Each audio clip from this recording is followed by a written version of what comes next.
Sir, ये जो मुहिम चल रही मुस्लिम पर्सनल लॉ बोर्ड की, इसका संक्षेप में मैसेज क्या है?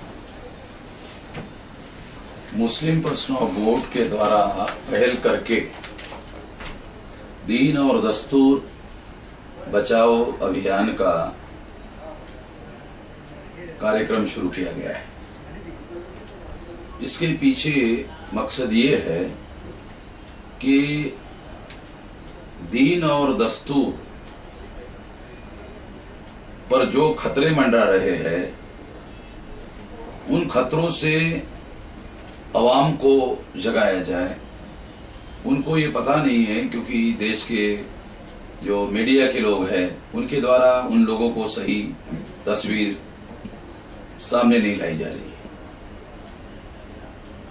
और उसके पीछे जो छुपे हुए खतरे हैं उसके बारे में अवाम सतर्क नहीं है, विजिलेंट नहीं है। जितनी गहरी साजिश अमल में लाने की कोशिश हो रही है, तो हम लोगों को सतही तौर पर भी कुछ समझ में नहीं आ रहा है, मगर इसके पीछे बहुत गंभीर किस्म की साजिश कार्यरत है। तो हम खास तौर पर जनता को, अवाम को, लोगों को, केवल मुसलमान नहीं, क्योंकि मुसलमानों का दिन खतरे में नहीं, अकेले मुसलमानों का दिन खतरे में नहीं है, बल्कि दूसरे जो नॉन ब्राह्मण्स रिलीजन है पर्टिकुलरली, और जो मसावात को मानते हैं, वो मसावात को मानने वाले जो यकीन है, दीन है, उस पर खतरा मंडरा रहा है। मैं इसमें भी डिफरेंस करता हूं रिलीजन और रिलीजन के बीच में। कुछ रिलीजन ऐसे हैं जो मसावात को नहीं मानते, और कुछ यकीन ऐसे हैं जो मसावात को मानते हैं, सभी की बराबरी मानते हैं।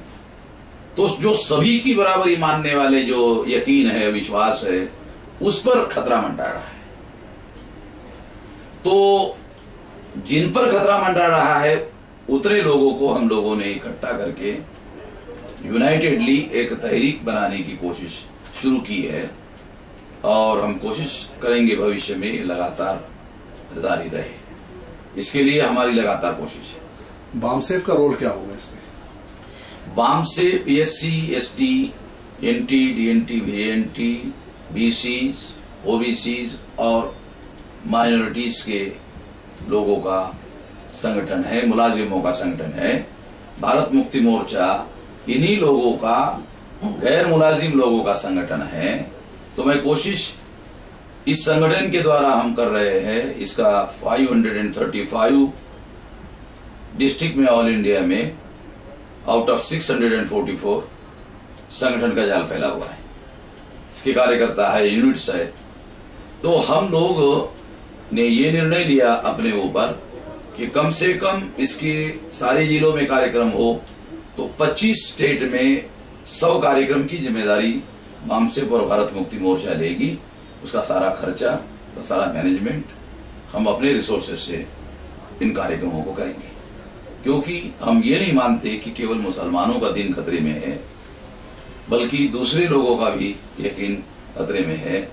बुद्धिस्ट लोगों का जो बोधगया का मंदिर है, वो ब्राह्मणों के कब्जे में है, और संभवतः बहुत कम मुसलमानों को इसके बारे में जानकारी होगी। लिंगायत धर्म के गुरुजी यहाँ आए थे, उन्होंने आपको बताया कि उनको गुलाम भारत में मान्यता थी, आजाद भारत में खत्म हो गई। ये भी बड़ी हैरान करने वाली बात है। सिखों के धर्म मंदिर पर मिलिट्री तक की एक्शन हो गई है, और वो अभी भी बहुत ज्यादा मतलब दबाव में, प्रेशर में, डरे हुए हालात में अभी भी ये कर रहे। क्रिश्चियनों के 2014 को सेंट्रल में गवर्नमेंट बनने के बाद में 400 साढ़े 400 चर्चेस पर हमले हुए, और कई नन्स पर बहुत ज्यादा गंभीर किस्म की बातें हुई है। और इसी तरह से मुस्लिम्स लोगों के साथ साथ दूसरे जो यकीन है, विश्वास है, वो भी खतरे में है। इसका मतलब ये नहीं है कि 2014 आने के पहले सब सुरक्षित थे। वो लोग भी जो है गुप्त रूप से वही एजेंडे पर काम कर रहे थे, और ये लोग खुलकर कर रहे हैं। बस इतना ही फर्क है। काम करने का तरीका ये है। इसलिए हम लोग BAMCEF as an organisation, Bharat Mukti Morcha as an organisation इसमें संगठित रूप से सहभागी है और सक्रिय रूप से सहभागी है।